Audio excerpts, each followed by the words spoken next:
I just got fired, but I've been telling people I got laid off. That's the move. You can't say fired. You got to say laid off. Because when you say laid off, your friends actually have sympathy for you. They're like, oh, don't worry about it. You land on your feet. When you say you got fired, all they have for you is questions. Like, what happened? What'd you do?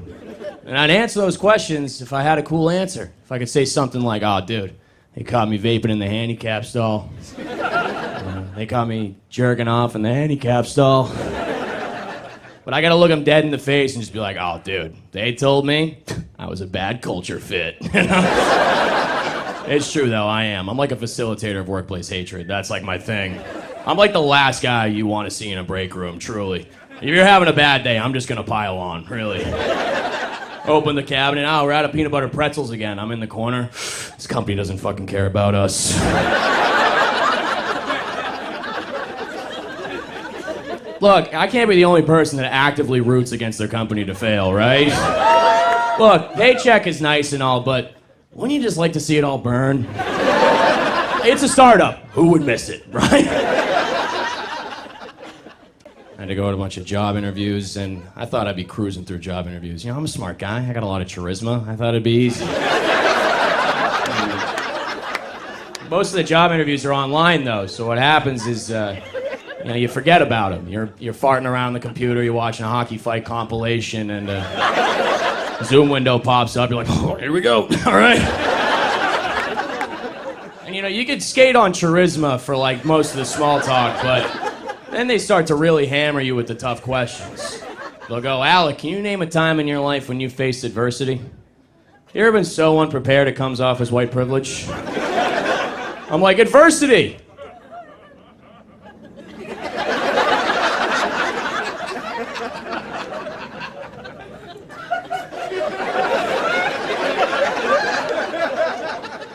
And then you slam the screen shut and blame the Wi-Fi. That's the move.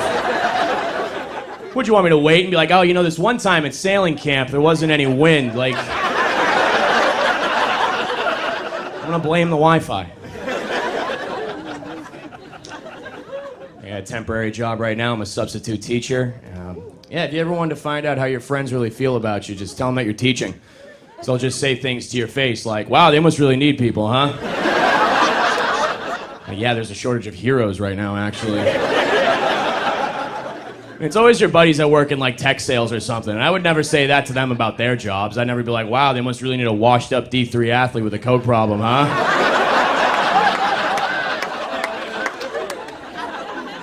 I'm doing my best for these kids, okay? I'm trying. I'm an educator.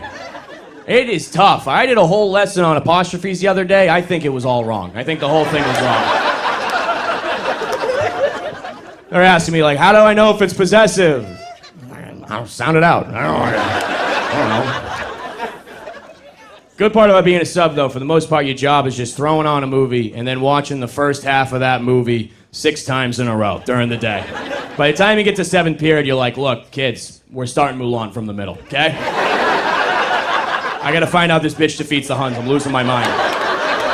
You'll find out everything about your life on the internet almost instantly. Remember when we were growing up and we thought all of our teachers just lived at the school? Now I'll be in the middle of a lesson, some kid will pull up his phone and just be like, damn, mister, you live in a bad part of town. I had some kid comment on a comedy promo of me and he just said, your ass. I was like, Eric, this needs an apostrophe, dude. Come on.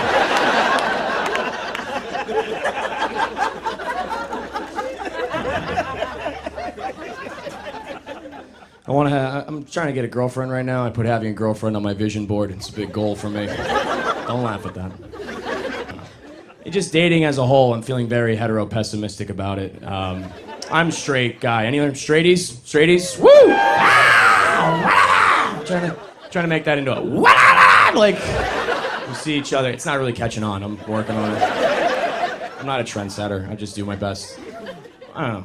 I just as a whole, like as for a straightie, you know, it's as a guy, it feels like I'm always just giving dating advice I didn't ask for, especially on social media. On my feed, it'll just be beautiful women with their phones in front of their face saying things like, hey guys, here's the 13 things you do that give girls the ick. Number 1, existing. Number 2, ankle socks. Like, all right, should I go to Kohl's or kill myself? What's the move? I'll do both. I'll try. The sad part is, though, the flip side of that coin is the alpha male content. The guys with the aviators smoking the cigars being like, how value men are bred to be hunters. Are you ready to hunt for your prey? It's like, no, dude, I'm gonna make like pizza rolls or something. I hate all that alpha male content, dude. It's very toxic. And especially it sucks when your friends do it. Like, I had a buddy, he posted an Instagram that said, when she broke up with you, she made a bet on your future. Make sure she loses that bet. I'm like, are you about to shoot up a casino? What are you talking about? It's sad because I wish my boys could just feel comfortable enough to talk to me. Like, I've been going to therapy for like a month, okay? I'm an emotional intelligence brown belt at this point, all right? I got moves, dude. You want to kill yourself? Have you tried going for a walk, my man? What about breathing, huh?